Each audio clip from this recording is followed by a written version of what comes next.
જો 2 વાડકી ચોખા અને 1 વાડકી અડદની દાળ પલાળી રાખી હતી. હવે એને ધોઈ અને મસ્ત ક્રશ કરી દઈશું. પછી 2-3 કલાક એને પલળવા થવા દઈશું.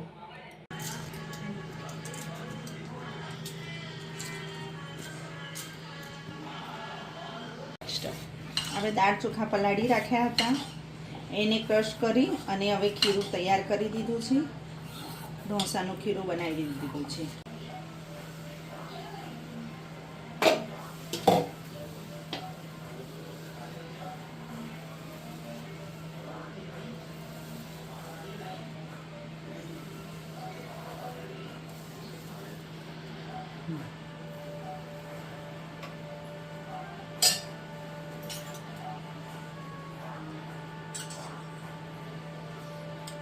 હવે એની ઉપર આપણે બટર લગાવીશું મેલ્ટેડ.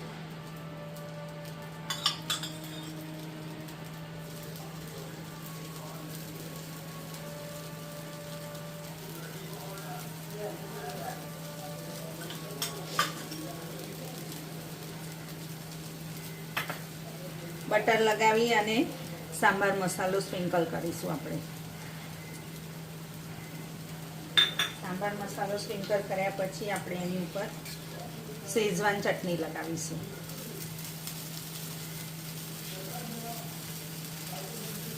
તમને જેવું સ્પાઇસી જોઈએ એટલી ચટણી લગાવવાની. છોકરાઓ માટે બનાવતા હો તો ચટણી થોડી ઓછી લગાવવાની.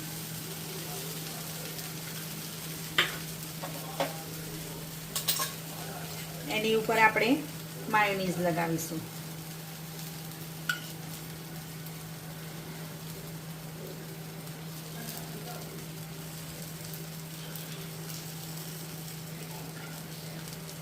આ ક્રીમ માયોનીઝ છે. ક્રીમ માયોનીઝ લગાવીશું આપણે. એ લાગી જાય એટલે એની ઉપર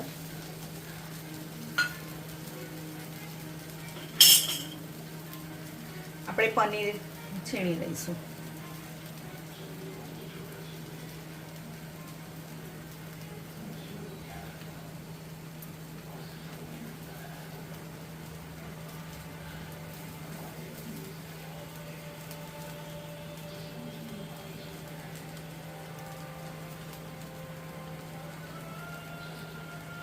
પનીર છીણ્યા પછી એની ઉપર આપણે ચીઝ છીણીશું.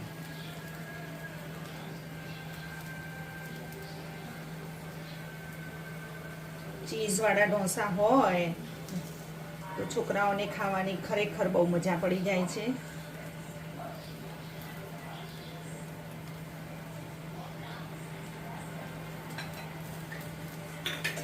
એની ઉપર ફરીથી આપણે સાંભાર મસાલો સ્પ્રિંકલ કરીશું થોડોક જ. પછી આપણે કેપ્સિકમ મૂકીશું.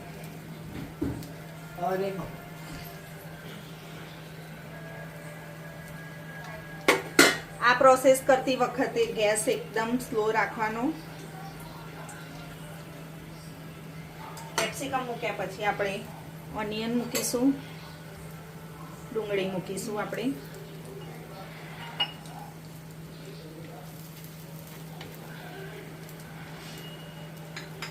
એ મૂક્યા પછી આપણે ટામેટાની સ્લાઈસ પતલી પતલી સમારીને મૂકી હતી તે મૂકીશું આપણે.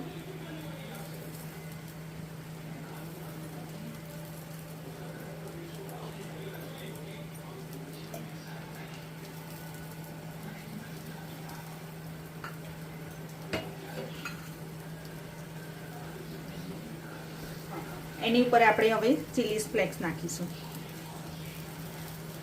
અને એકદમ ક્રિસ્પી થાય ત્યાં સુધી એને થવા દઈશું.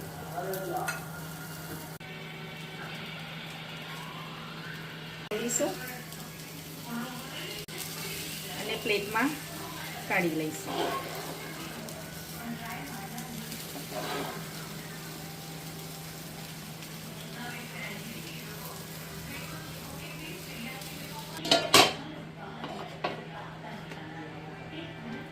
ઢોસો રેડી છે. હવે એક બીજો મસાલા ઢોસા બનાવીશું આપણે. મસાલા ઢોસા પણ સાદો મસાલા ઢોસા નથી, એમાં એક કંઈક પેસ્ટ છે.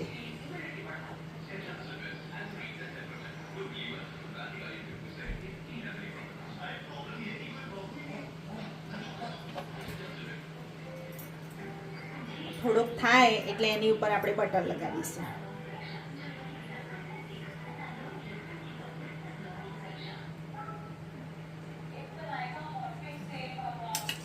છોકરાઓ ઘરમાં હોય એટલે કેટલી બધી વેરાયટી અલગ અલગ જાતનું બધાએ બનાવતું રહેતું પડતું હોય છે.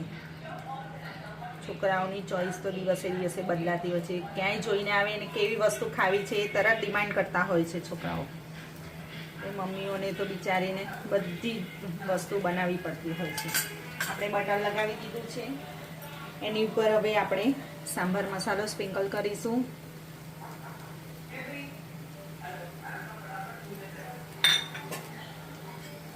હવે એની ઉપર આપણે મસાલા ઢોસાનો મસાલો લગાવીશું.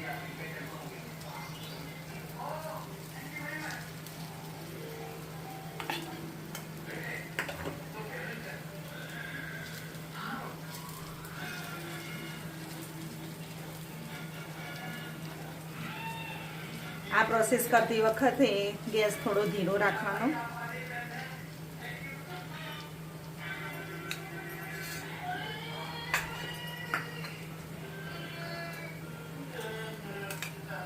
હવે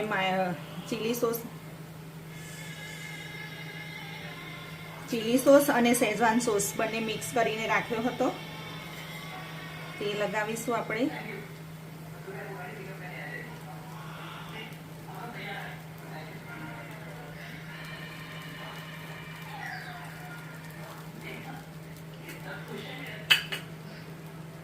એની ઉપર માયોનીઝ લગાવીશું આપણે ફરીથી.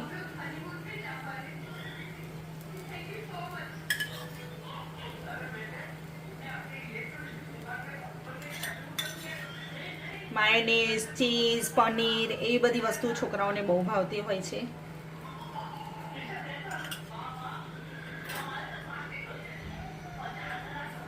એ લગાવ્યા પછી આપણે પનીર છીણીશું.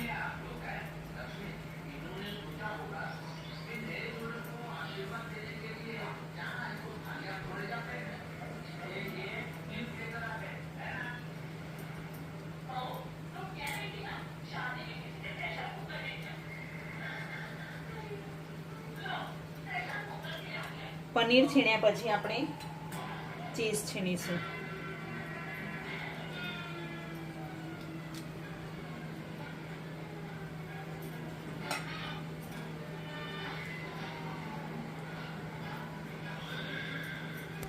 હવે એની ઉપર આપણે ડુંગળી લગાવી દઈશું.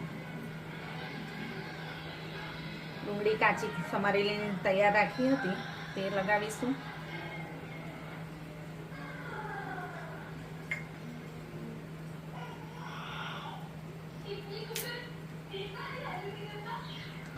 હવે એની ઉપર થોડા કેપ્સિકમ મૂકી દઈશું.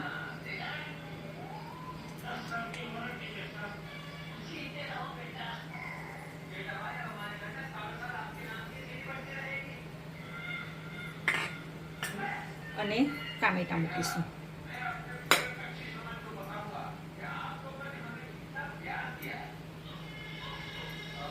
ચીલી ફ્લેક્સ સ્પ્રિંકલ કરીશું અને થોડો સાંભાર મસાલો સ્પ્રિંકલ કરીશું અને ક્રિસ્પી થોડોક થાય ત્યાં સુધી એને થવા દઈશું આપણે. હવે ધોયેલા ધાણા છે, ધાણા એની ઉપર સ્પ્રિંકલ કરી દઈશું અને પ્લેટમાં કાઢી લઈશું. આખો ઢોસો મસ્ત થઈ ગયો છે. આનું નામ પીઝા ઢોસા આપીએ તોય, ગોટાળો ઢોસા આપીએ તોય છોકરાઓને તો ગમે તે રીતે ખાવાની બહુ મજા પડી જશે. હવે એને ચાલો રેડી છે ગરમા ગરમ મસાલા ઢોસા અને પીઝા ગોટાળો ઢોસા સાંભાર અને ચટણી સાથે સર્વ છે. ચાલો જેને ખાવું હોય ગરમા ગરમ આવી જાઓ. લાઈક અને શેર જરૂરથી કરજો. વિડીયો ગમે તો વિડીયો લાઈક, શેર અને સબસ્ક્રાઈબ જરૂરથી કરજો.